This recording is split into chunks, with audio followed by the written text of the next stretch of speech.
Welcome back, everybody, to our Sacred Self-Healing workshop and lecture here. Mastering Your Emotions, part 3 of our Self-Mastery series. My name is Jona, Bryndis, as you all know.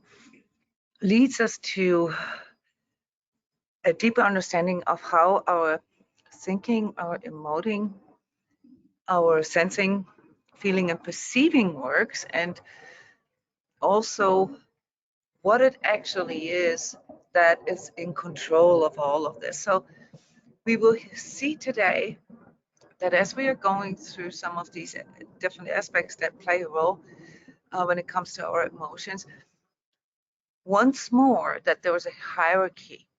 There's a hierarchy between that which we are perceiving, that which we are expressing, and that which we are willing. Okay, this is something that sounds a bit mental here, but it is the foundation for self-mastery, to know the difference. And just like when we talked about thoughts and thinking, yeah, we have to differentiate between emotions and feelings. And feeling, yeah, those are all different things. And there's different hierarchies to that. So here, just real quick, the overview. We left off here with the last 2 workshops at Mastering Our Thinking. We had a practice workshop, Mastering Our Critical Inner Voice, which some of you have attended. Those practice workshops can also be watched on the forum for the Sacred Self-Healing program. There's several of them. I think in the course of the years, we've recorded 5 or 6 of those, just in regards to the critical inner voice and the negative inner self-talk.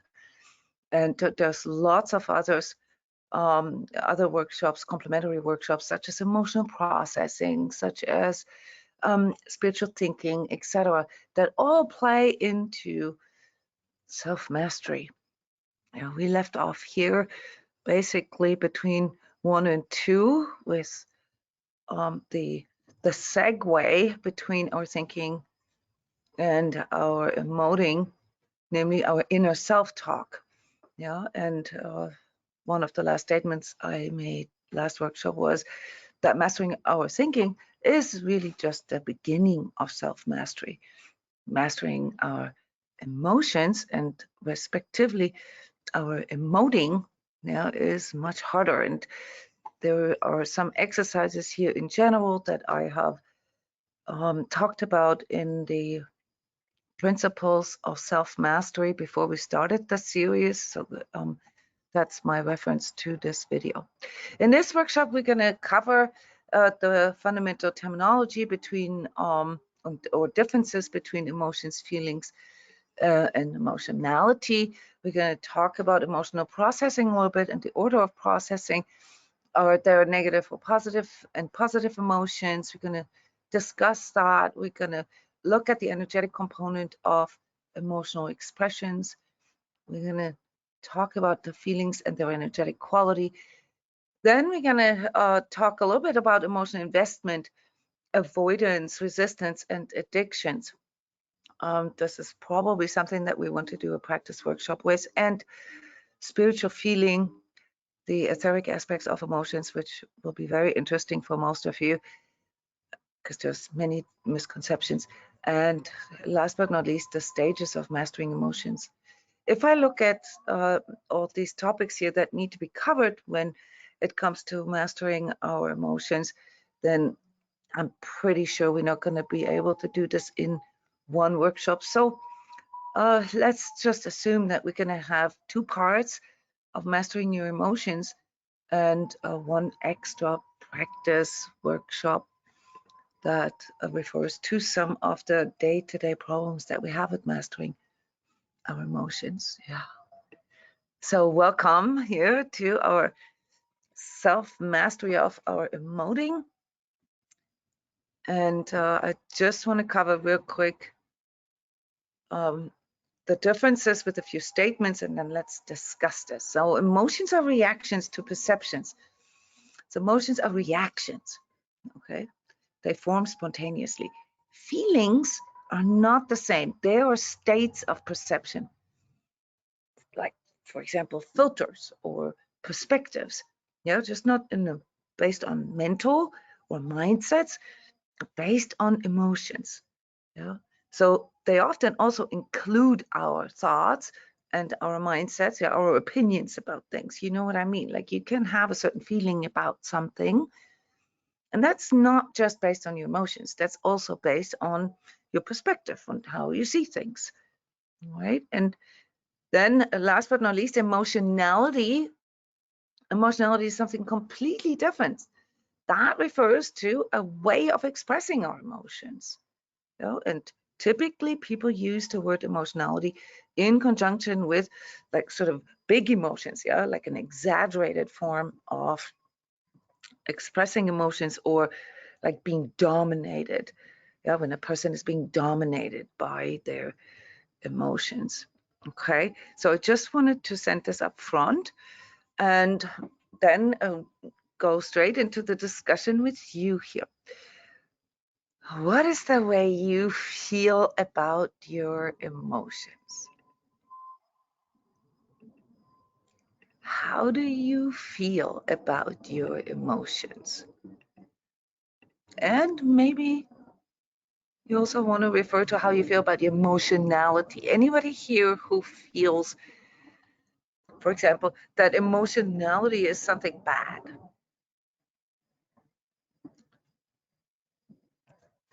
There is a raise your hand function here in the webinar control software. You can also speak directly into the microphone. Yeah, go ahead, Linda. Oh, sorry, I didn't intend to. Okay. You know me, I'm a little bit blocked on the whole emotional feeling thing. Okay, but still though, I mean, try to break it down. How do you feel about your emotions? Okay, so you just expressed something here. You used the word blocked. Okay, so. Yeah, I feel that they're a little risky.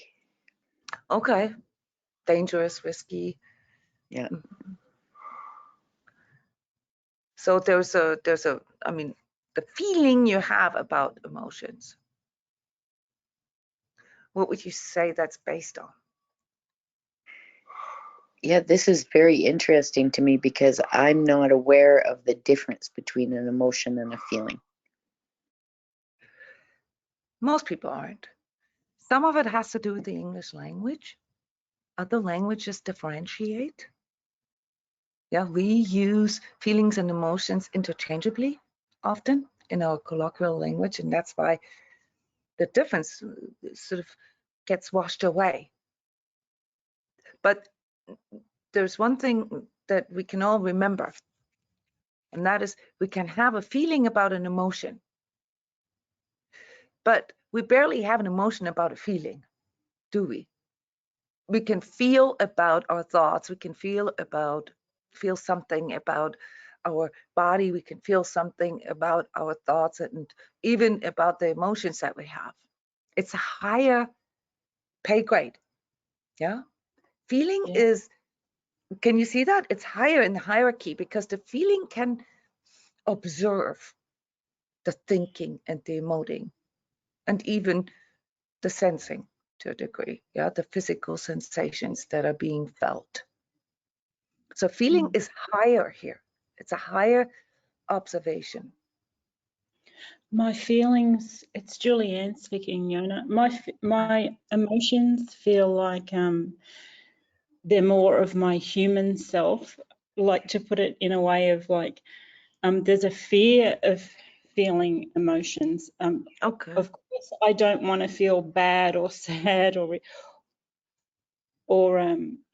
if there's a judgment almost in like getting so angry at something and feeling angry and then later thinking, oh my God, I shouldn't have been so angry or whatever it is. So that feels more like my my human side that's So showing. you blame it all, you blame your humanness and your human Yes. reactions all on your emotions. Yes, so that's right there. And now I sort of understand it to be like, wow, these feelings are coming up and I want to feel them, whereas before I really wanted to repress them or talk myself out of them or numb myself from the feelings, whereas now it's showing me that when I feel the emotion, it's coming up for a reason. It's like knocking at me to go face something or Okay. or Yeah, feel it. that's a bit more a sophisticated way of seeing it. You're recognizing that there's something that wants to come to an expression, or that is some kind of signal, a signal. Yeah, that emotions are signals.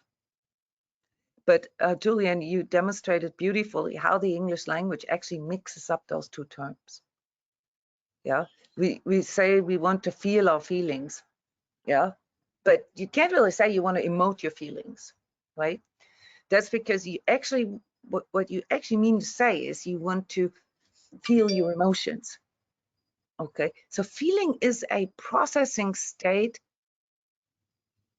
deeper, if you will, than just an emotion.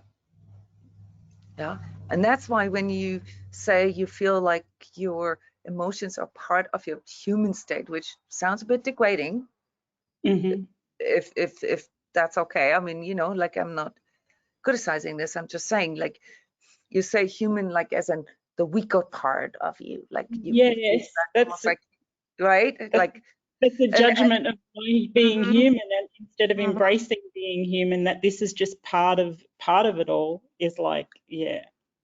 Yeah, but you know, it's all okay. You know, you can feel that way. You have the right to have that view.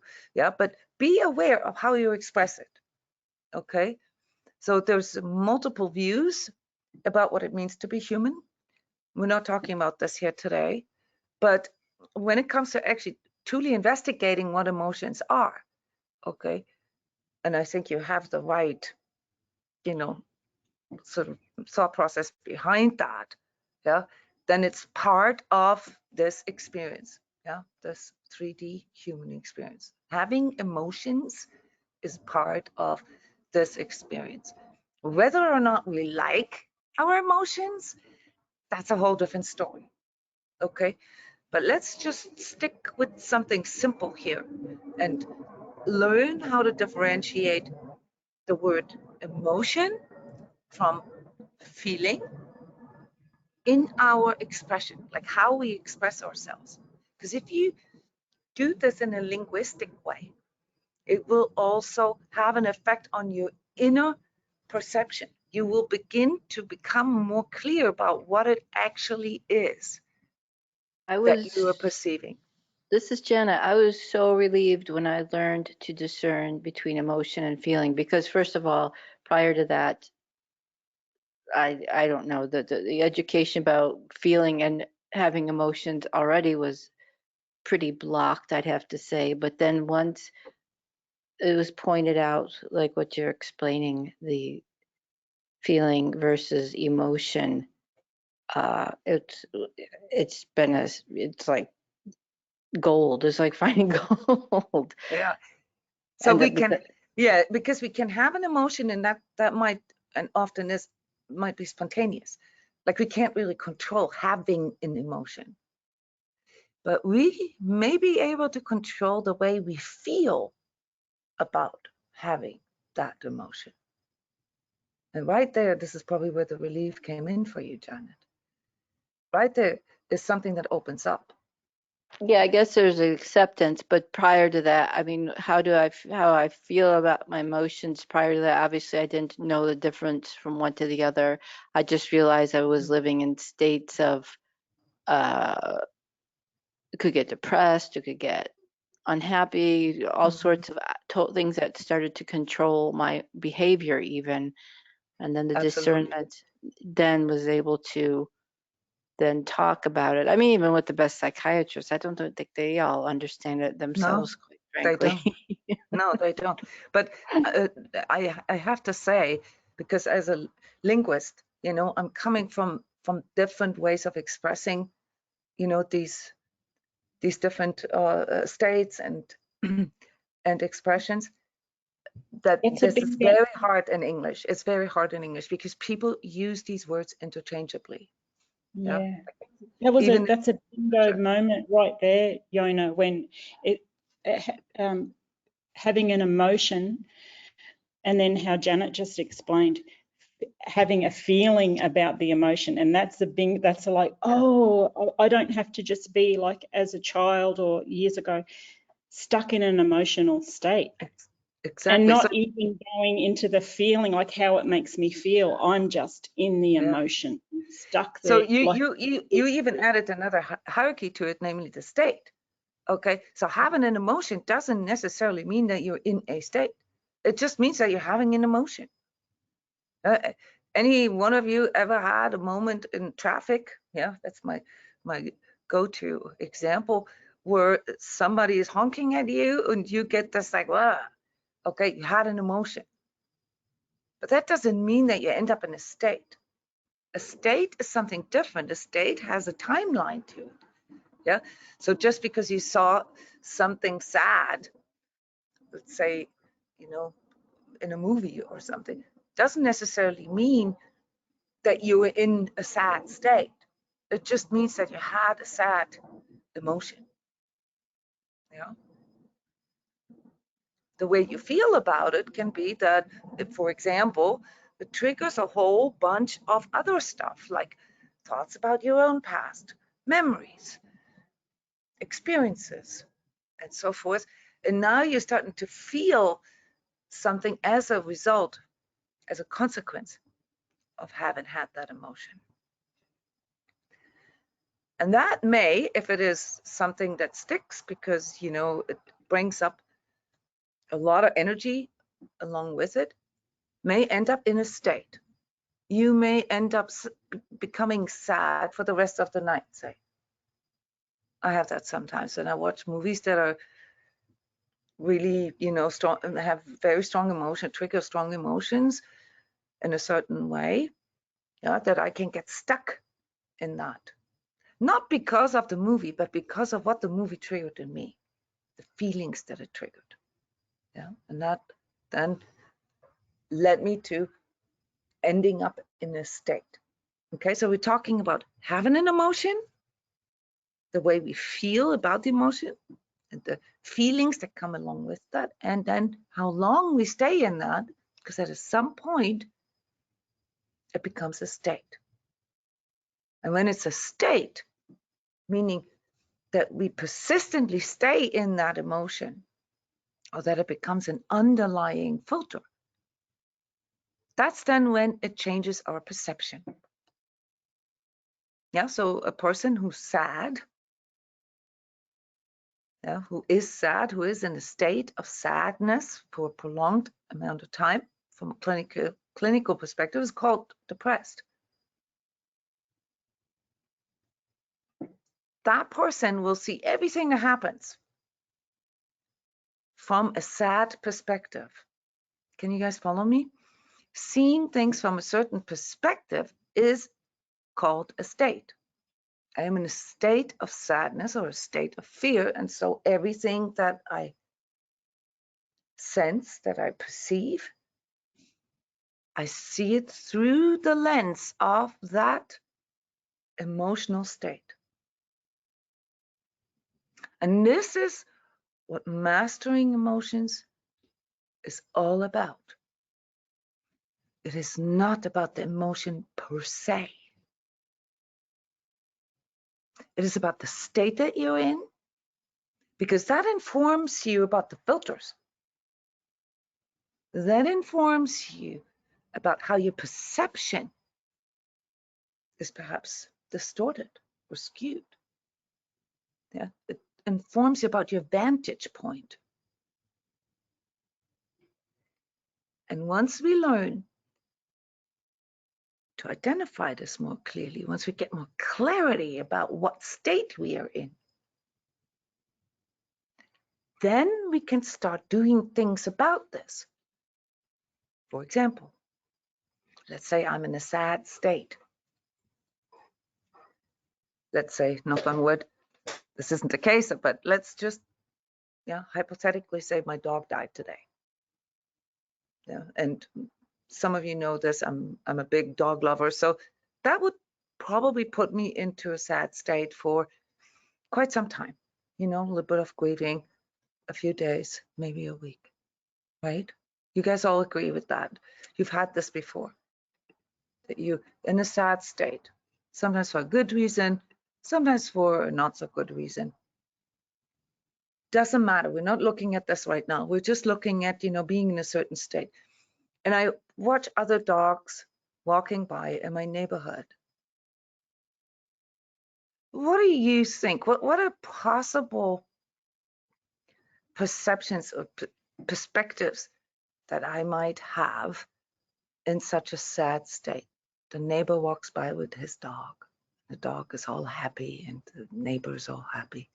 Well, one thing that can happen would be, one possibility would be a critical voice easily coming up in that kind of, like being very vulnerable to negativity. Given, Right. yeah, talking about it. Make an example, like how, like this scenario. Oh, look at how that guy's walking his dog. That's too short a lead. I mean, gosh, look, it doesn't even look like that dog's taken care of. I mean, Okay, just, okay, I don't know. okay. I hear you. No, I totally with you. I've had those thoughts. Is it likely to have those kind of thoughts when you're in a sad state? I would more be feeling, oh, I miss Yeah. my dog. I can't walk my dog. Yeah. And I would say it's okay to, like for me, to give myself a week to know that this is part of the experience, that the emotion is a healthy emotion, to have that feeling of grief and to have a grieving stage. It just becomes unhealthy when I stay there and, like you said, look at everything through that lens of, oh my God, if I get another dog, it's just going to die.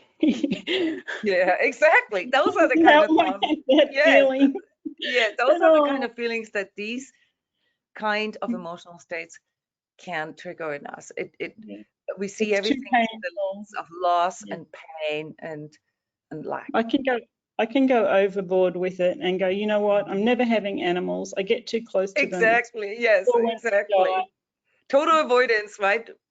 Let's just not risk it, right? No, Okay. yeah, I don't like those emotional states, and that's getting back to that part of, I do not like feeling sad. So I, you know, but I feel sad often.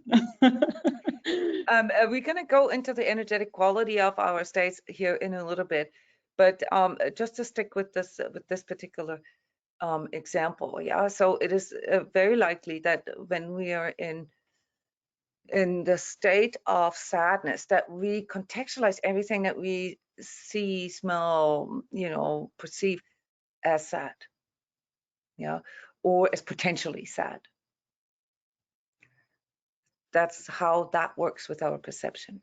Yeah, our perception is intrinsically flawed, guys, because it's relative. It's relative to the state that you're in. And this is the reason why it's so important to know what state you're in. And once you can somewhat identify the state that you're in, then you can come to conclusions like Julianne just demonstrated. You can think about how you want to feel about this. Is it okay to feel sad? Is it okay to be in a sad state after your dog died, or after your mother died, or, you know, after you lost your house in a hurricane or something like that? Then you can have an opinion about that. You can say, you know, I think it's okay to be a little sad now. All right, at least I know why I'm sad, and in that sad state, I'm more likely to see everything else as sad or pessimistic. All right, but I don't have to identify with it. I don't have to say about myself, I'm a sad person. I can say to myself, you know, as I'm going through this grieving process, everything looks a little gloomy to me. And maybe that's just what I need to go through. Okay.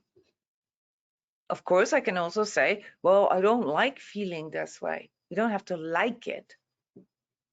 Those are all different questions. Before we can make up our mind and control that, or master is actually the better word, we first need to have that clarity about what is the emotion that we're dealing with?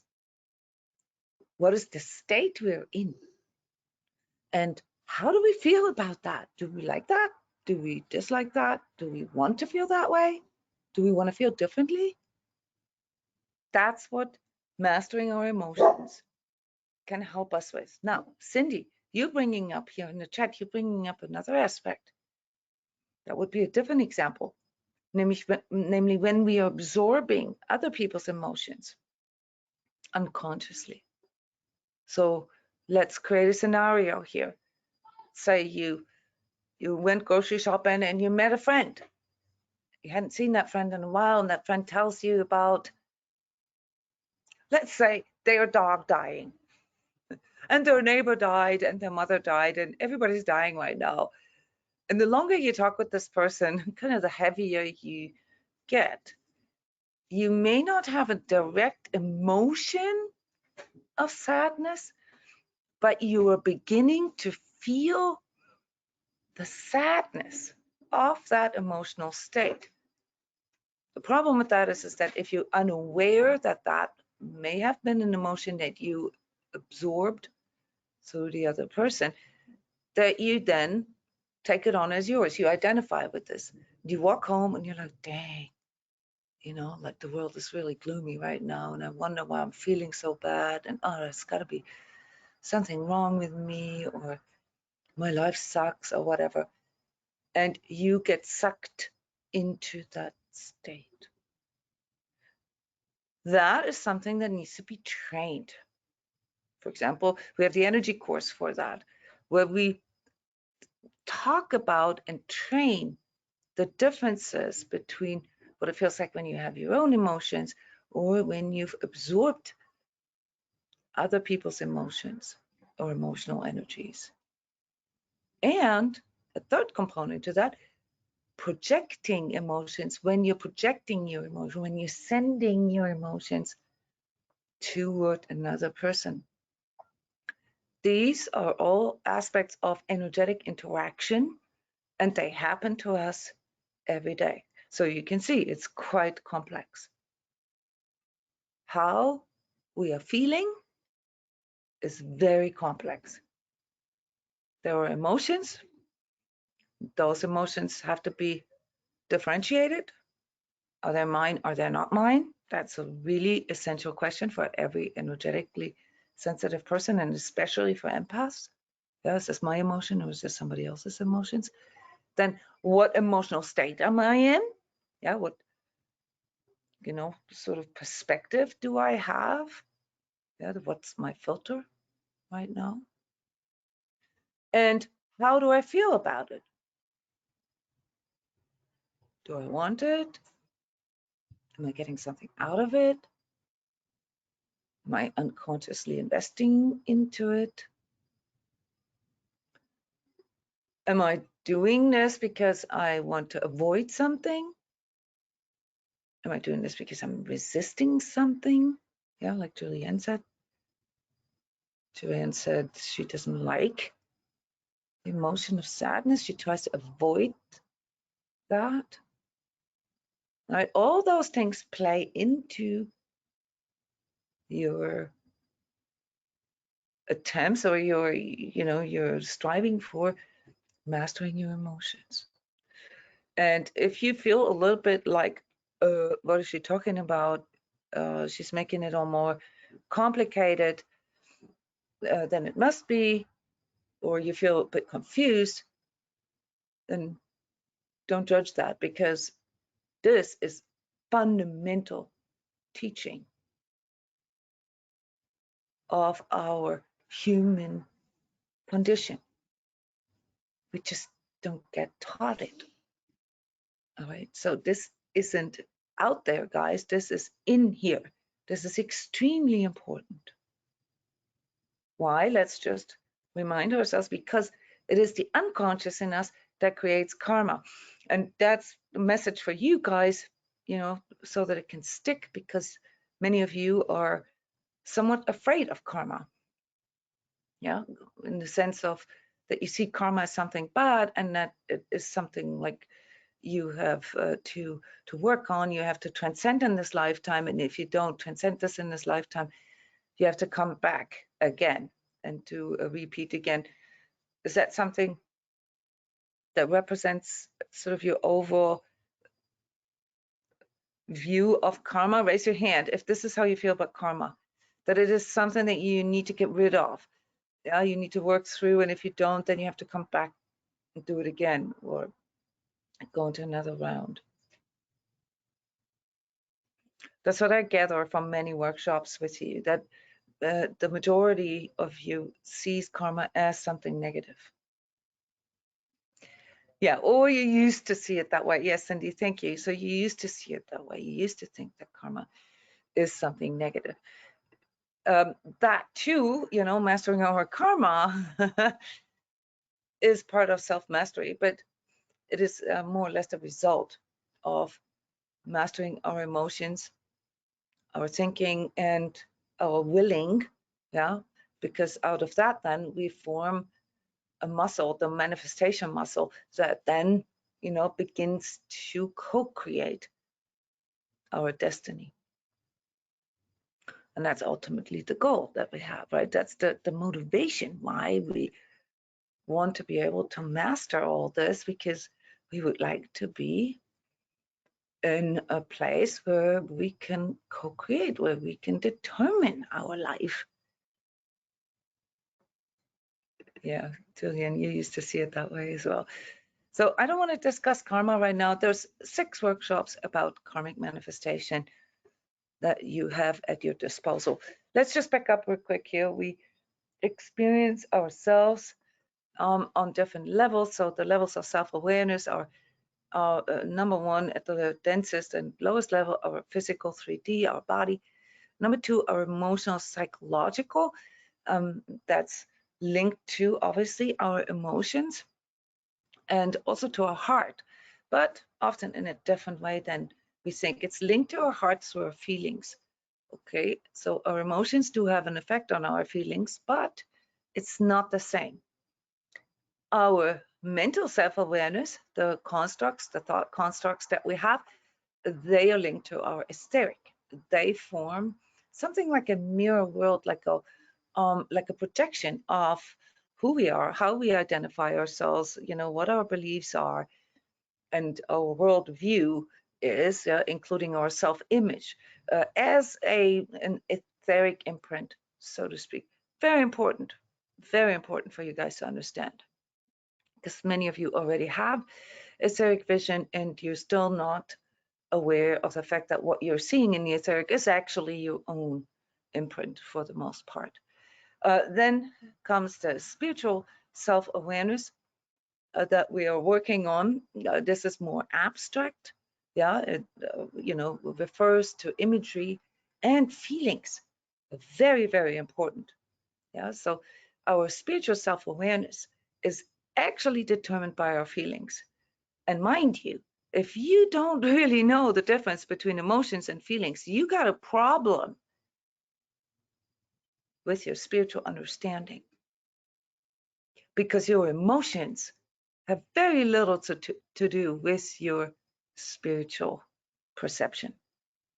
It is your feelings that do.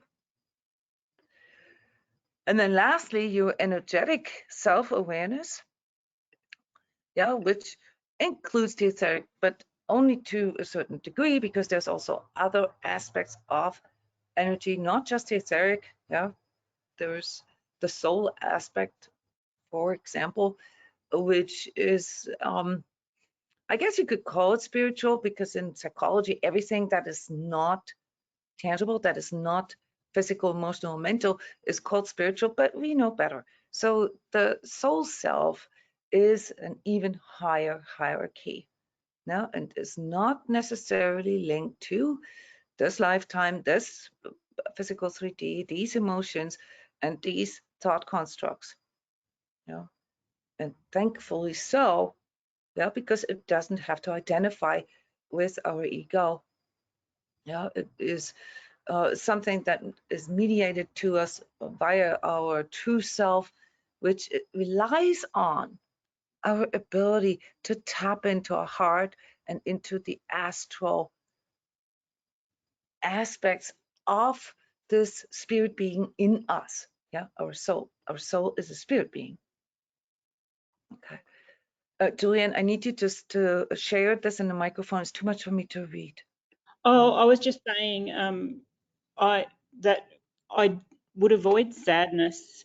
I wouldn't watch anything about animals because I know that's just going to trigger my sadness and it'll take me a while to get out of it. But personally, I don't avoid sadness. Like when something comes up that's sad, I know to feel it. In the past, I probably would have avoided it by whatever activity that would help Right, me. and that whatever activity, we're going to talk about this here in a minute, because that's key. All right, it's not aware to most of us that this whatever we can do to avoid that actually becomes a compulsion, becomes a drive, and often also an addiction. So we're going to talk about this.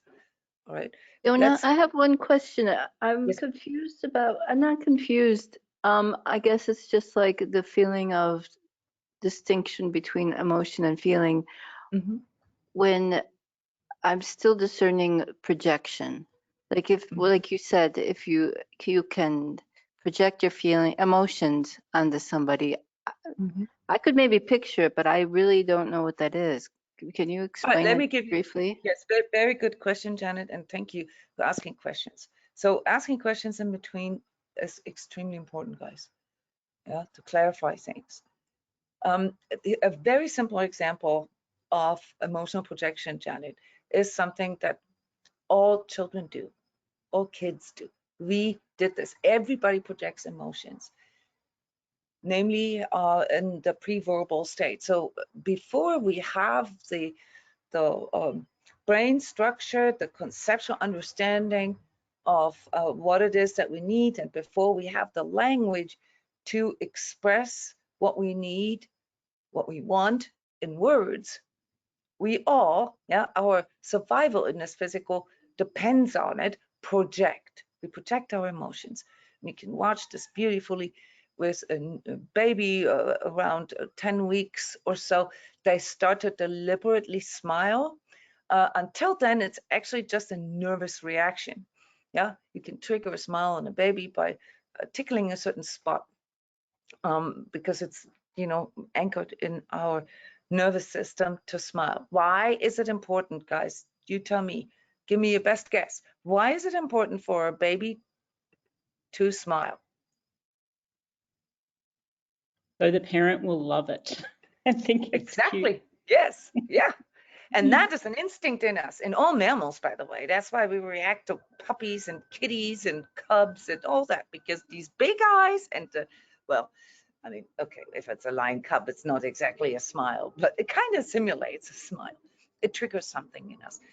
It triggers the desire to protect it, to feed it, to cuddle it. Yeah, that's also part of our human condition, right? It's programmed into us. Okay, so the baby is not aware of any particular need. The only thing the baby is aware of, well, semi-aware of, is the need to, you know, survive via food and protection. That's why the baby smiles when it's happy and cries when it needs something. This is the problem with babies, yeah, because they can't really express the different needs. They're not aware of them yet. They can only differentiate between two different states. One is all needs are met, that's the smile, and a need is not met. And that's how the baby projects very, very fundamental, rudimentary emotions. Okay, when the kid gets a little older, let's say take a 2 or 3 year old, yeah, terrible twos, Why do we call the terrible twos the terrible twos? Because kids are known to have huge tantrums, right? They have big emotions. And it can go back and forth, you know, between exaltation and total refusal yeah, from 1 minute to the next. Okay, big emotions, and they are being projected a lot. So in that period between 2 and 4, I would say, kids need to project their emotions through their bodies, through, you know, their body language, through their mannerism, because they simply don't have the vocabulary yet. Yeah. They also try to project their emotions based on the very simple psychological understanding of the world, namely that the world derives around them, right? So this projection is actually like the physical projection, like coming out of the person, almost it's like a very rudimentary. them. Yes, it's a very rudimentary expression of emotions. It's not very Okay. sophisticated. It's very rudimentary. Because I had the all, impression that and we all projection have it. was like, it was like the projection was essentially almost like, okay, let's see, one idea that I had it was that the person, like I or the child, whomever it is, has an emotion, and they literally take it and throw it on somebody else energetically, like literally just. I mean, Yeah, and have you ever asked yourself why somebody would do that? well, people throw stuff around like that all the time, but no, Yeah, but I mean, it literally was like a little piece of my mind's little dictionary, and that's what I have at this very, very moment. it's So not I'm it's not clarifying. incorrect, but it's not very thought through. Okay, you got to understand the history of how emotional projection develops. It's in all of us. And the more sophisticated the person's self-understanding becomes, the more sophisticated their ability to express emotions, but also to project emotions. Okay, so let's say take a teenager. Okay, what is one of the main things that people complain about with teenagers? Is their emotionality, right? Is that they have these big emotions and that they project them a lot. How do they do that? Well, by like loud sighing or eye rolling or anything but saying, this and this is how I feel right now. So an emotional projection is any attempt to express an emotion without actually naming it, without actually embodying it. Now, if you go farther, yeah, and let's say take that teenager, and that teenager realizes that it can manipulate people through projection, through smiling when they actually want to say, I hate it, or through saying certain things to people. Oh, I love your shirt. It looks so good on you. Do you feel the emotional projection in that, what I just said? What am I actually saying? Your feelings, your true feelings are coming out with like a vibration of negativity, while just the words are posing as things that are positive. Yeah, so in other words, I'm literally saying things that don't match up with how I feel. Okay. This could also be the case in this example here. Hey, can you take my kid to school tomorrow morning? Because I want to go to a yoga class and I don't want to get up that early. And you say, yeah, sure, no problem.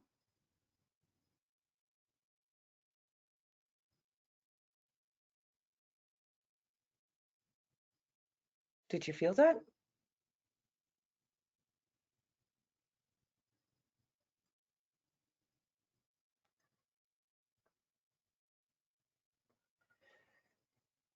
Yeah, there's a conflict right there. I think you talked about it like with children and their parents, you know, when we're younger. That's what But it's not creates just a conflict. This is confusion. like literally against my own needs. Okay. I say yes, even though I want to say no, but I still say yes because let's say I want validation or I want to be liked or something like that. I have an ulterior motive. Julian, you made the example here in the chat with sarcasm. Yes, sarcasm is also an emotional projection. It's a different motive, but it's also an ulterior motive. Yeah, and in sarcasm, it's used for the purpose of humor. So sometimes things can become very funny if what is being said is like in diametrical opposition to what is actually being expressed. That can be very funny, yeah, if it's exaggerated. Or yes, Cindy, you're right. In a sort of white shadow situation, you know, where your ulterior motive is, you know, something like, you know, you want to be seen in a certain way, but you're actually contradicting your own feelings in that moment. So, Janet, to give you a comprehensive answer here, projection, emotional projection especially, is any form of trying to induce a certain emotion in another person without showing what you're truly feeling. Okay, there's so much emotion going on, so much projection going on in each and every one's of our lives every day, that if you were fully aware of it, you'd stop talking to people because you'd catch yourself, you know, every 30 minutes or so projecting something. We all project, guys. The question is, are we projecting it in a conscious way or in an unconscious way? Let's say somebody attacks you verbally, somebody bullies you verbally. Yeah. And you can, because you've learned to breathe through things, yeah, and you understand that if you react to a bully with fear, for example, that they then keep going, that it just gets worse. So you, let's say, pull yourself together. And you don't say anything, you just look at them and say, oh, well, something along those lines, if it makes you feel good. Yeah, you block it, you deflect it. It's also a form of protection. The purpose of that protection is protection. You're protecting yourself from getting hurt by that person. Yes, Julianne, passive aggressiveness is also a projection. You're not saying anything, you're just doing mannerisms that express your anger, but without actually giving the other person a chance to respond to it or to discuss it or to ever resolve it. So passive aggression is something that projects anger to the other person, but without using words or actions that could be traced back. You know, it's a fearful way of expressing anger. Agneta is asking, so is the protection good or not? Well, you tell me.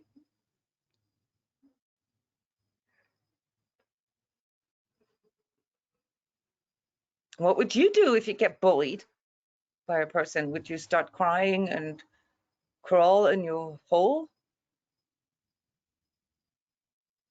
Or would you stand tall, make a stance for yourself and say, back off?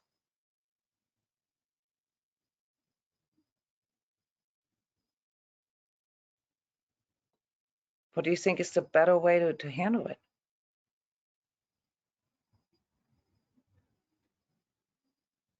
I'm not hearing you, Agneta. I think your microphone is on, but I'm not hearing you.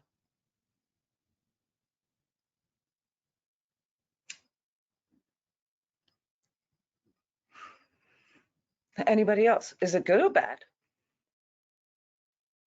to project strength, to project that something, you know, that you are unwilling to take this on.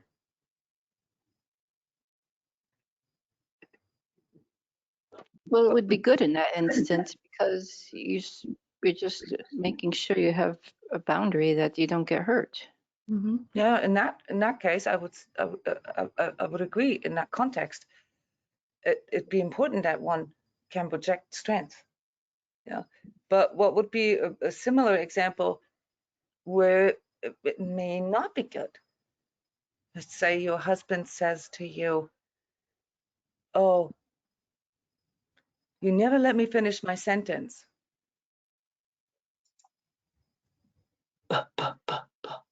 Yes, yeah, we hear you. Oh, You sorry, there? I was just trying a different microphone. I'm sorry. Yes, that's what works. We Yeah, hear you. that's good. So what I was going to say, and I studied, but nobody could hear me. I am usually a soft-spoken. So in the meaning, for me, the protection, I cannot say just direct no. Okay. So I would kind of do the way when I will say nobody. It's kind of difficult to explain, but and I can understand that it's a protection. But again, like the question, my way of thinking was, so if I am able to express my emotions, should I do that or not? And I know Yes. that there are some kind of a social stuff, you cannot tell everything because again, like you don't want to. Exactly. Sometimes it really depends on the situation and on the context. But in general, in human interactions, it's better to actually use words. Okay. It's actually better to express it with words. And that has to do with a bunch of conventions that we have among people. Okay. So we seem to give words more weight. Yeah. So, like you can even see this in our legal system. And here, quick disclaimer that this might be triggering for you, but let's say something like along those lines of rape. Like in our legal system, okay, if the victim hasn't even tried to say no, yeah, just said nothing, okay, then that could be interpreted as consent. Think about that. Yeah, there's many situations. It is actually, if someone didn't say no, they approved. They said yes without saying that. In some situations it is that way, but in some situations it's not. Yeah, I know. Yeah, so it's really, really difficult to say. Yeah, the point here, and Janet's question was, what is projection? What is emotional projection? And Janet, you came in with the bias that emotional projection is always bad. Yeah, but that is a misconception. And probably the reason why Janet came in with this bias was because you find yourself as a victim of emotional projection a lot of times, which is a very common sort of perception of people who are emotionally sensitive, who are empathetic, and who are energetically sensitive. But the truth is, and this is a big sort of self-healing journey, okay, is that people who suffer from a lot of emotional absorption, yeah, like the counterpart of projection, yeah, the one that emotions are projected onto, are actually the biggest projectors. Because emotional projection triggers emotional absorption, and emotional absorption triggers emotional projection. This is very complex, guys, and we're not really talking about this here, because this is all part of what can go wrong if we cannot master our emotions.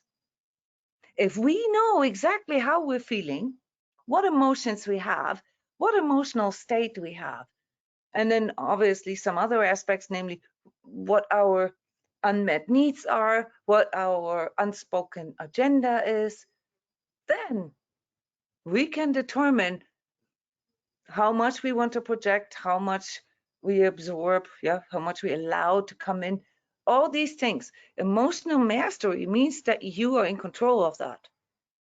Not in control over other people, but in control of how much you take on, how much you put out. So projection in and of itself is neutral, because we all do it. It's part of our human expression. But because it isn't taught in school or anywhere, it's part of our unconscious expression, which is why so many of us create so much karma with all the things that we don't say, with all the things that we don't do. Why we get stuck in all these inner conflicts, because we're not even clear about what it is that we are expressing. And so you can see that self-mastery on an emotional level is tremendously important for mastering our manifestations, because emotions have a strong impact on other people. Yes, you may all be energetically sensitive and therefore on the receiving end of that, but I can assure you that you project just as much as you absorb, if not more. And that's then the part here that is always a little uncomfortable on our self-healing journey, namely realizing how biased we are. Oh, how easy it is for us to judge other people. Oh, they are very emotional. Oh, they project a lot of emotions, blah, blah, blah. Okay. But at the end of the day, all it really says about us is that we are not really in control of our own emotions, because if we are, we can sit there and we can say, oh, this person projects quite a bit, okay, without having to take it on, without having to feel like a victim, without having to see the world as hostile, without needing to protect ourselves. Yeah, so this is, sort of the deeper aspect of that. But let's move on here.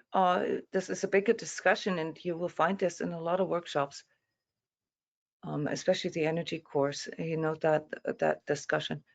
Let's move on to our emotional processing and determining how this even works inside, within ourselves. Yeah, how emoting works. Remember when we talked about the self-mastery of our thoughts? All right, I challenged you in the same way. I said, thinking is not the same as having a thought.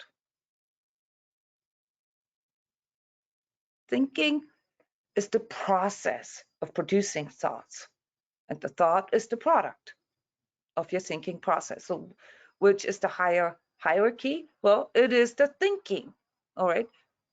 If we're talking about mastering, we need to first become aware of how we are thinking, because our thoughts are merely the product, the result of our thinking. The same happens with our emotions. The emotions that we express, whether or not we express them through projecting or through words, that's secondary. That's not subject of this workshop. Okay, that has to do with emotional expression.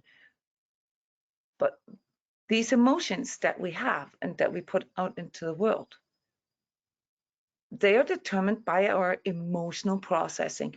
And that is now what I want to look at with you guys, because you've heard me say this in other workshops, there's a connection between our body, our physical sensations, our emotions, and our thoughts. And what do you think in you is there first?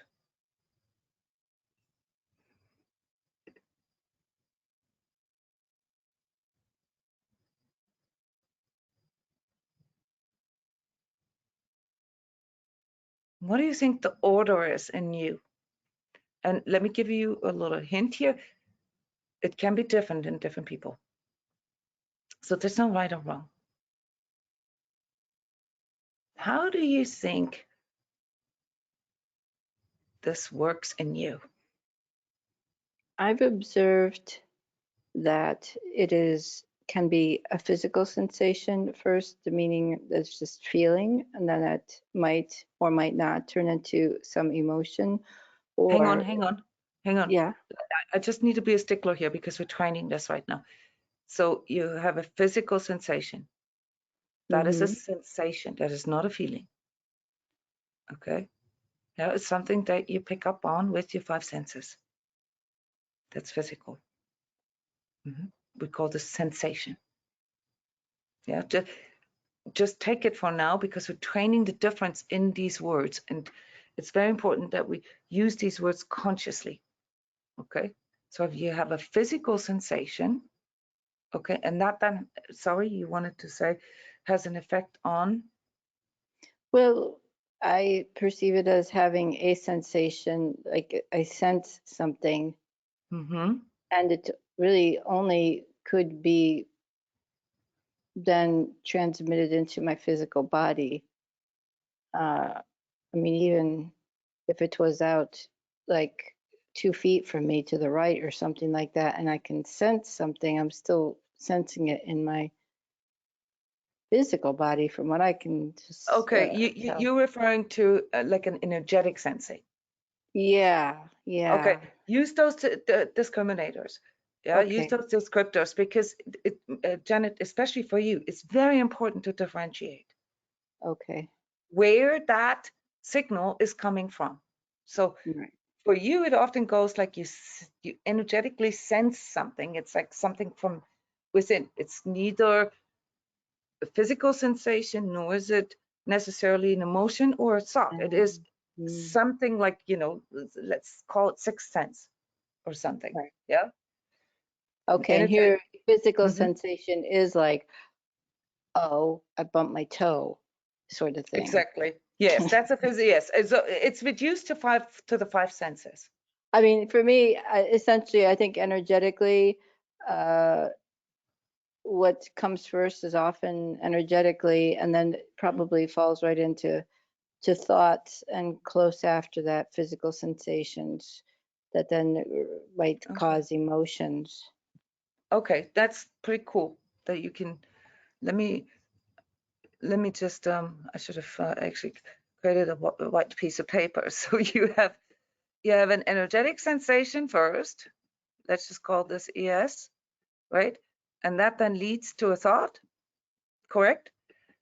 Yeah.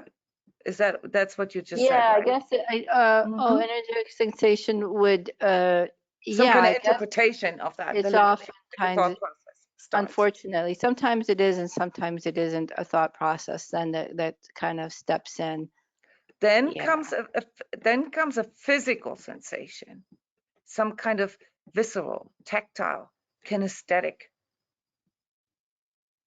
impact. This is cool because this isn't how I meant it, but this is very interesting how you're writing it out, and then you have an emotion. then that's the path that would maybe take me to having then an emotion and projecting something or emoting some way or something. Yeah. Thank you for sharing that. Or it could be the opposite way around. Exactly. I could be more of a sensitive, like oh my God, that mosquito, I felt it land on my leg hair, and then there's the thought, and then that You have a physical sensation, right? You stump your toe, right? Yeah. And there comes the judgment of that. Oh, thought. How did right? what was it? Yeah, like some kind of thought, oh, this dumb thing or blah, right? And that triggers an emotion, right? Yeah. Ouch. And Well, that's a healthy emotion too, right? I had to deal with that for a exactly, while. yeah. Not And then suppress you have the some kind of, emotion. you probably have some kind of energetic thought process on top of that. What does this mean? No, I have to say I have backed out of that a little bit. Sometimes, Okay. Yeah, but you know what I mean, right? This is. I do know what you mean. Totally know what you mean. What did I do wrong? Yes, yeah. So this. I mean, we all sort of avatars here. We're all sort of stereotypes that represent certain processes in us, and like you've said, sometimes it's different, but there's a tendency in us. Yeah, we all have a certain tendency to process things, yeah, in a particular order. Any other examples here? Who wants to go? Cindy. Okay, so you have for you, it often starts with the thought. Okay, do you want to go onto the mic? Give us a little bit Hello. of, hi. Yeah, I Give us got a little bit little of happy with the typing. yeah, so it's too much for me to read.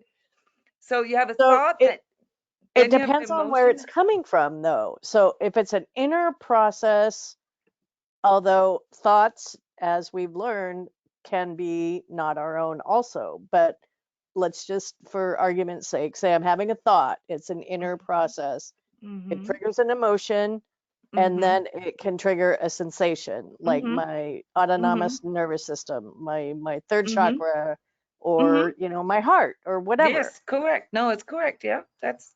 If it's an outer thing that I'm picking up on, I can sometimes either get an emotion, picking up on an emotion, or a sensation, and then a thought will follow. I'll investigate that, like, oh, is that mine? Ooh, Okay. where's that Yeah. coming from? Yeah. Okay. So an So it depends on emotion. where it's coming from. What comes first, though, after the emotion? Is there physical sensation with it, or does the thought come first? For the inner process or outer? Well, Usually the emotion, because then that's what gets triggered in my energetic system. If it's a good emotion, it's almost simultaneous with like a heart okay. opening. If you discern, if there's a part in you that discerns whether it's good or bad, then that's a thought process. Okay, so thought first, then emotion. And then No, emotion. So yeah, that would the be an emotion emotion first. When first, the and then emotion thought. comes Yeah. first, the Yep. emotion comes first, then comes the judgment about this. Yes. Okay, and then the sensation afterwards. Okay. Anybody ever had an emotion that led directly to a physical sensation with no thinking in between? Yes, I did. Of course. Yeah, I would Many say of us that do. my thought is always the last. And I was thinking, what I would start with, emotions or physical sensations. And I am not sure, depends on the situations. Sometimes I feel in my body like butterflies in my stomach, then the emotion comes. And then the thought like, oh my God, what just happened, So that would be my pattern. So it's not your body that is last, it's your thinking that is last. Yes. So I would say I'm not sure with the emotions and physical sensations, because that will depend on the situation. yes, it does. Yeah, it does. I would say that in a really extreme emotions, probably the physical sensation will come first, then emotion, and there starts my process of thinking like, what did exactly happen? Why am I reacting that? Like why somebody did it or something like, more other thoughts. If you believe it or not, Anieta, 67% of all our daily situations and decisions are done like this. No. Okay. We think that we are thinking everything through, but really we don't. We retrofit our thinking to our emotion. Okay. Most of us, so a physical sensation, guys, can also be an action. It's like something that translates into the physical somehow. This can happen so easily too with taking in things off the computer, because we're all taking so much stuff in, people yelling and stuff like that. But because this happened, like I was doing a meditation and they were talking about it being one to heal from betrayal. And I got in my body where I don't normally, right, my solar plexus, literally like a knitting needle went in there. And that doesn't, I don't think, I haven't, now that this is of course being spelled out, might be more whatever. But people are taking the stuff in, and you're going to have a physical sensation to it, because you don't even realize you're having an emotion. Everybody does. Not everybody. I take that back. But people can. Yeah, you can talk Unconsciously about have yourself. emotionals. You need to talk about yourself. We all need to talk about ourselves because it really is different for everybody. There's just some stats, you know, that say that 67% of people actually having emotions, then that's directly hardwired to the nervous system, which directly triggers a reaction, a physical reaction, and then they think about it afterwards. All that goes super fast. Okay, so we have emotions, you know, just like how we emotions are triggered by our nervous system and neurotransmitters. We can have like 10,000 emotions in a second. Okay, just so you guys know, which we don't consciously have. We couldn't even process that. Our brain doesn't process that fast enough. It takes about 6 seconds for us to be aware of an emotion. Yeah. In other words, 6 seconds is the process of us having an emotion, perhaps feeling it in the body or not, and knowing how we feel about the emotion. 6 seconds. With our thoughts, it goes a little faster. It takes about 1.5 seconds for us to be aware of the fact that we're having a thought. But we produce thoughts nonstop. We just filter most of them because our brain can't process them all. Okay, so we have to ask ourselves, wait, are we actually in control of all of this? Isn't that the question that arises here now? Who is doing the emoting? Who is doing the thinking? Who's doing the sensing?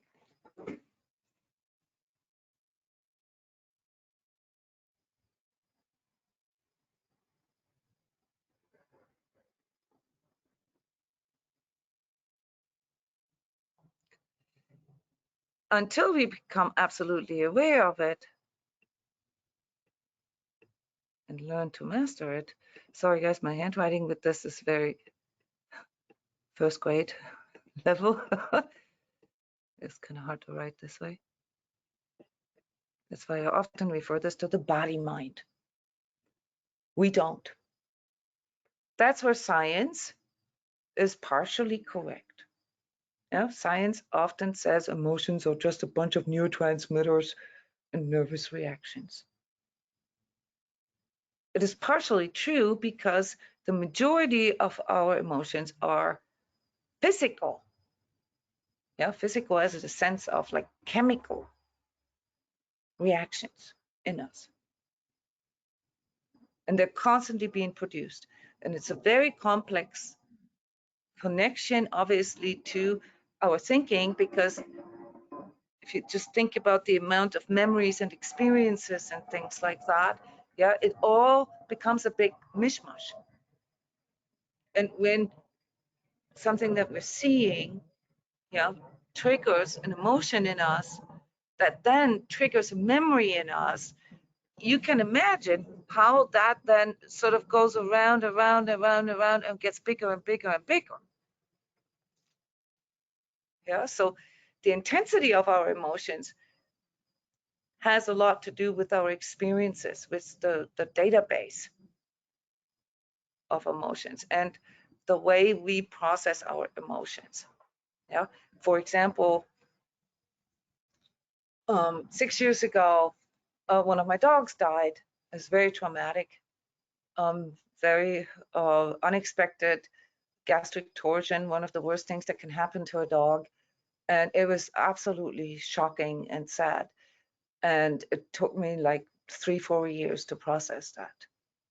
And I was not able to get another puppy in that time because I still hadn't fully processed that traumatic experience with that dog. And there were times where I doubted that, you know, I could ever let myself you know, allow another dog in. I mean, we still had one dog out of 3, so the older one had died, and then shortly thereafter the middle one died in this traumatic way. And I was like, you know, my capacity for dog sadness was full. I did not want to have another dog because I didn't think that I could take that emotionally.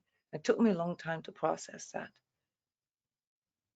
And once I had this process, and I knew that I had a process, when I started to feel ready again to have a new puppy, and some of you may know this, but I stick with one breed. I always have the same breed. So, you know, there's obviously a lot of memory that gets triggered when I look at my dogs. You know, I think of all the predecessors, yeah, that I had that looked very similarly. Yeah. And so I need to make sure that I have, you know, the loss of the previous dog processed before I can let a new dog come in. And so I knew that I had processed the death of Dax, was his name, when I started thinking about getting a new puppy. And last year I got a new puppy. And it's so beautiful to see because, you know, she's a female, she's not a male, looks almost exactly like him, but has very distinct female characteristics. So there's these similarities that come up in my emotions. And now that I've processed this, and now that I've replaced, yeah, this negative experience with a positive experience through the new puppy, I can talk about it. I can, you know, express my feelings about this. I can share this with you without going into any type of state, you know. I can just say this is what was, and it doesn't trigger any emotion in me. It doesn't trigger a physical state or sensation or reaction in me. Yeah, it just is. Okay, that's when you know that you've processed something. I can still, this doesn't take away from the bigness, yeah, of that emotion. It was very, very traumatic at the time, and it took me a long time, yeah, to process it. Yeah, but I now know that I'm over it. So I'm giving you this example here to show you that, you know, just because a certain experience or a certain memory of something triggers something in you in a certain state doesn't mean that it has to be like that forever. It's highly mutable. It's highly flexible, the way you feel about things. Yeah, and sometimes, yeah, especially the loss of a loved one, a dog or a human, doesn't matter, can take a while. It can take a while to get past that, to fully integrate it and to let it go. Yeah, and that's then, you know, part of what we look at when we look at emotional processing. Yeah, how do we process emotions? And this is where it gets tricky. Because when it comes to processing emotion, well, first we need to know how the order is of things, okay? When it came to that traumatic experience with that dog, it was just shock, like trauma. It was like there was nothing in me that, I don't know, I mean, obviously my critical inner voice, you know, went rampant, and it, you know, told me that I'm a bad doggy mommy and I shouldn't have fed him that day, and I should have played with him more, and I should have loved him more, and I should have done blah, blah, blah, you know, this kind of spiel. Yeah, but at the end of the day, it's just one of those things that can happen to large breeds. Yeah, and there is no control, just like how you can, you know, get out your front door and get hit by a brick or something, yeah, or by a branch that falls down from a tree.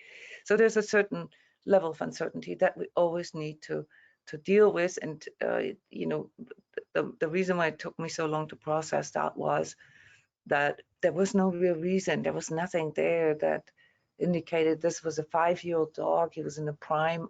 Do you know what I mean? It's different from when a dog has a disease, or, you know, like our old dog here, you know, our senior, you know, has sort of known weaknesses and is basically sort of, you know, slowly degrading toward passing, you know, that gives you a lot of time to process. But when things happen out of the blue, it's often very, very difficult to process them. And it doesn't really matter what it is.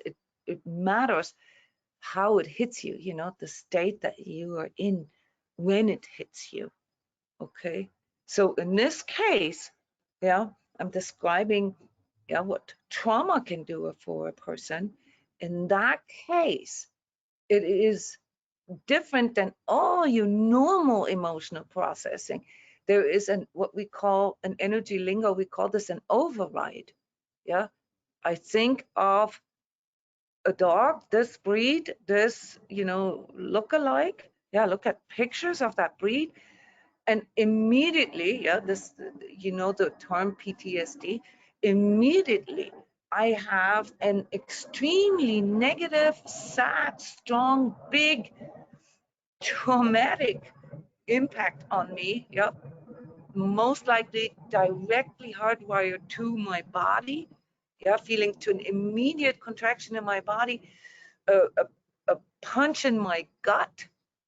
Yeah, and a total sort of defeated desperation in me, yeah, that is not rational, but it is real.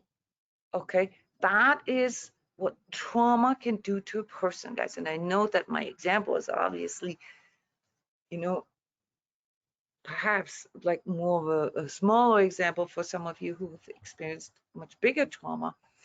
Yeah, I've picked an example that hopefully doesn't trigger you too much.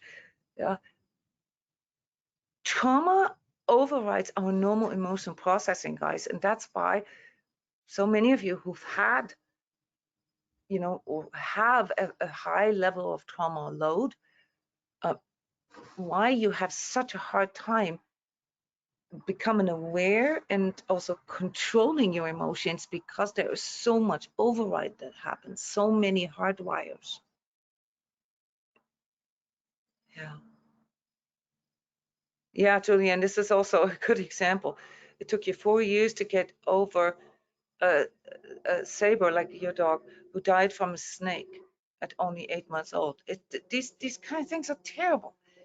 Yeah, and there's, like, you know, so many examples that we could go into where there is nothing that could explain that. Yeah, other than maybe karma or whatever. But the point being that those things, they sit in our nervous system, guys. They really sit there, and it takes however long it takes to process that.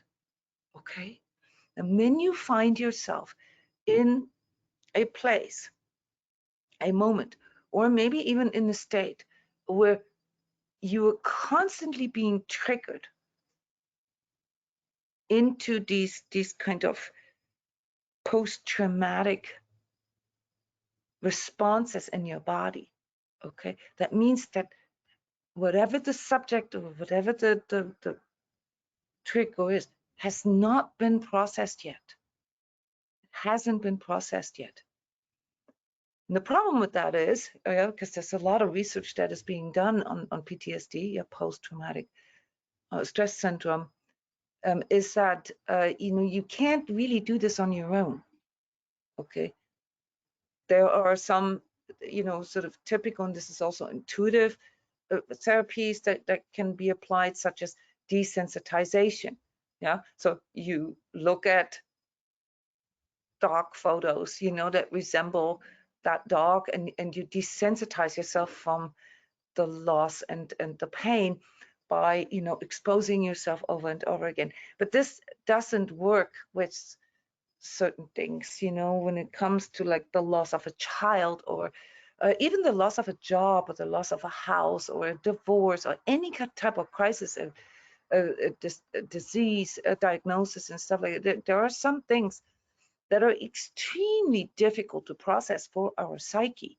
Yeah, and the only way to work with this other than, like what we are trying to do here through, like really investigating it and using our capacity to think for ourselves and, investigate topics, through the connection with it, through feeling into it. And this is why I need all of you guys to pay so much attention, because when, for example, someone like me says, how do you feel about this?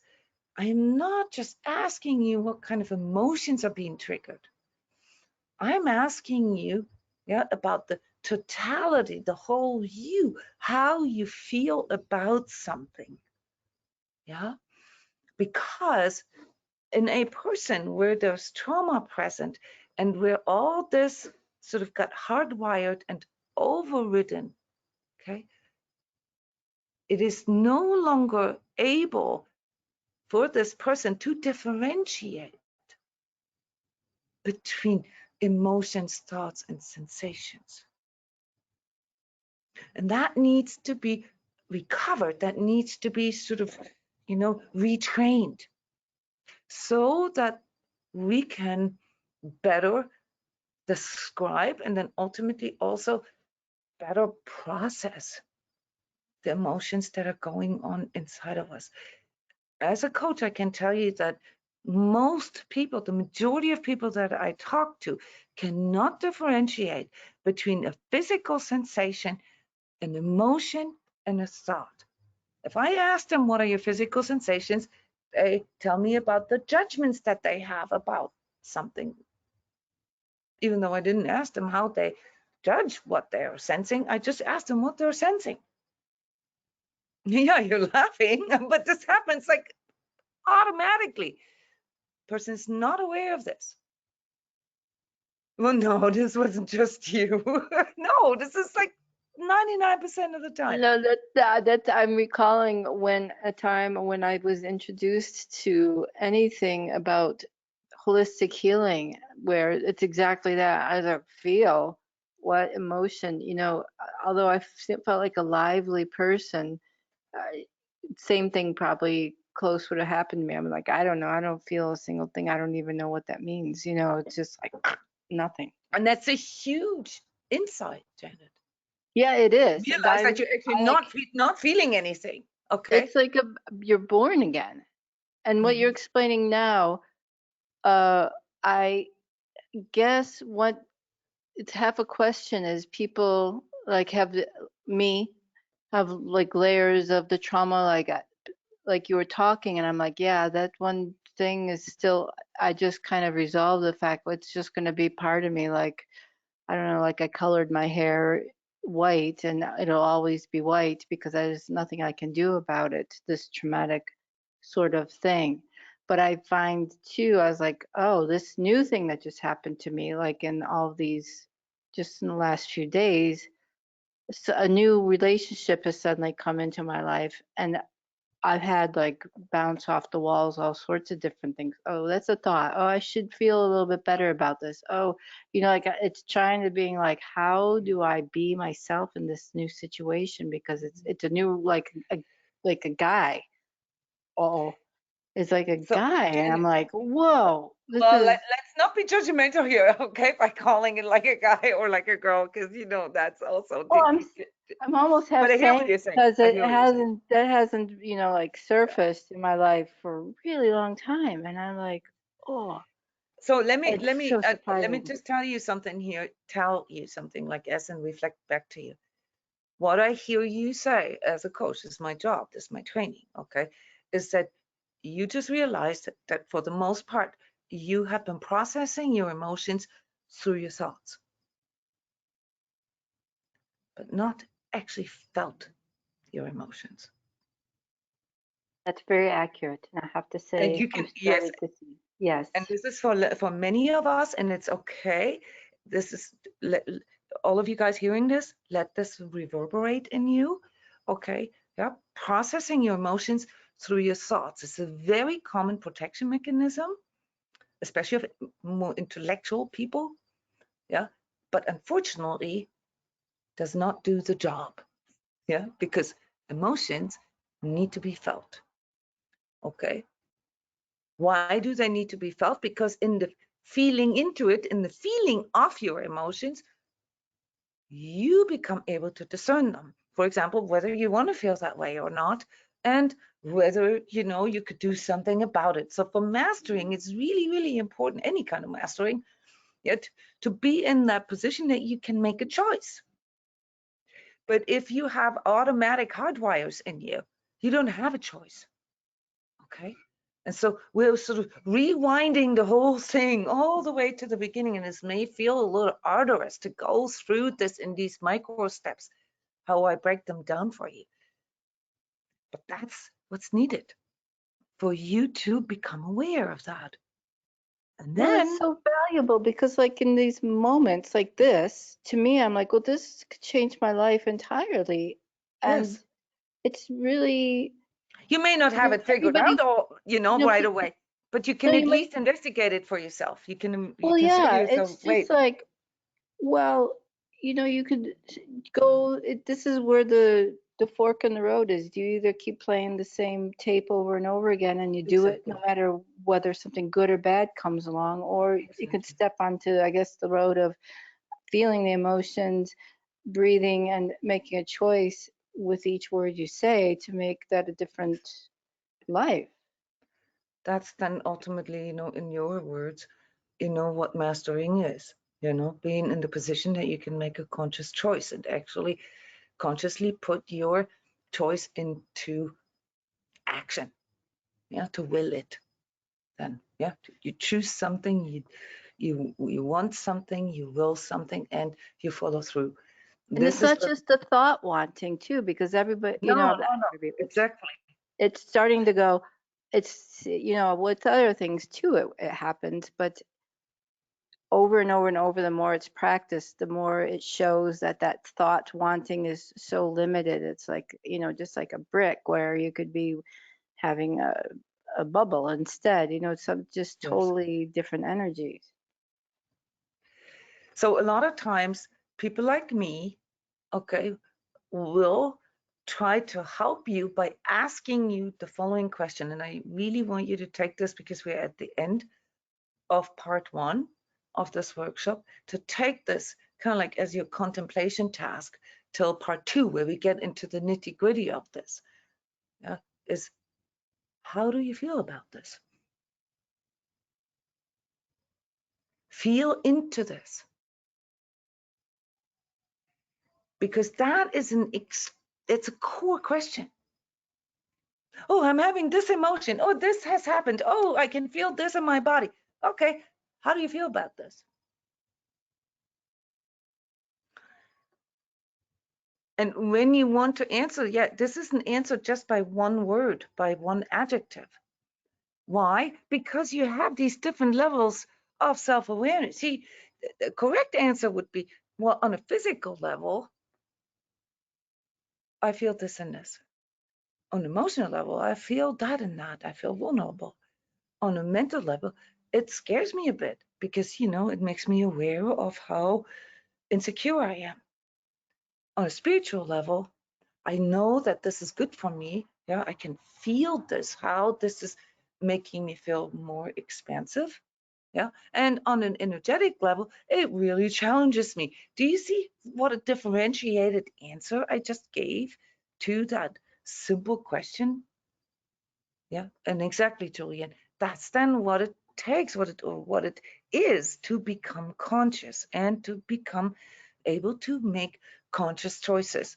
Because, and this is what I would like to end this workshop with, because every thought you have becomes a word. A word is a symbol for an expression. Every word becomes your action. And every action becomes your habit, your behavior. Every behavior you have, every habit you have becomes your character. And your character, yeah, that the way you do things is then what becomes your destiny, is then what you manifest. In other words, if you're unconscious about your thoughts, about your emotions, about your expressions, about your habits, etc. You are creating unconscious manifestations left and right and have no idea what it actually is that you are putting out in this world. Destiny as sort of the more specific kind of manifestation, the more deliberate kind of manifestation, yeah, the kind of manifestation that requires a certain level of self-mastery and self-awareness is the antidote to that. You watch your words. You watch your actions. You watch your thoughts and emotions. You watch your habits. You watch that and make it more conscious to not in the sense of thinking about it more. That's not what that said. Becoming conscious is not the same as thinking about something. When I ask you, how do you feel about that? I am asking your consciousness how it sees all that. I am talking to the higher management in you, not your ego you. I know that your ego doesn't like it. That's why it resists, avoids, and copes. Yeah. It's obvious that your ego doesn't like fear, doesn't like sadness, but that's not going to help you. That's always going to leave you in the lower expression of your human existence. And yes, Julianne, that's why so many people use the word human as a descriptor for a lower expression of who they are, which is kind of unfair if you think about it, because our human condition comes with a consciousness. So it comes with a higher potential. And this is what self-mastery is, guys. It's tapping into your higher potential because it's already in you. You just got to become more aware of it. And here, just as last words, guys, the energy alignment for this month is beautifully aligned to this topic. Yeah, it's all about this. These words are coded. Yeah, so when you listen to the energy alignment destiny, all that is in there. Yeah, and it can help you to stimulate your consciousness and your energetic awareness. Yeah, to hone in on how you actually feel about something. And once we know how we feel about something and on what level, yeah, then we can talk about energies. Okay. Thank you so much for sharing, for asking questions, for this fantastic participation. It's a pleasure, and this is what I do these workshops for. Yeah, to hear your voices, to hear your questions, to discuss this with you. Yeah, and to help you develop your own inner experience of your higher self. Yeah, your higher expression. That's what self-healing is. And as you all know, this is, my life's work. Yeah, to help others to have that inner experience so that they can own their own journey, that they can actively participate in their own journey and not just be one of those whom, life happens to. Yeah, and where everything is kind of just sort of a fear gestalt. All right. Yeah. Thank you very much. I see you again soon. Someone into. Thank you, Jona, and thank you everybody for sharing. Thank you, Jona, for the training. And thank you, Linda. Thanks for coming. Yeah. So thank see you. Jona, and thank you, everyone. Oh, love it. Yes, someone in 2 weeks. Okay. If you didn't watch the Mastering Your Thinking part 1 and 2 yet, if you didn't watch the Critical Inner Voice one, the practice for Mastering Your Thinking, take the time until the next workshop to back up. Maybe you were there, or maybe you did watch it again, but watch it again now, because you will notice that some things may resonate differently for you now. Yeah, because you just had an insight. Okay, wonderful. Love you guys.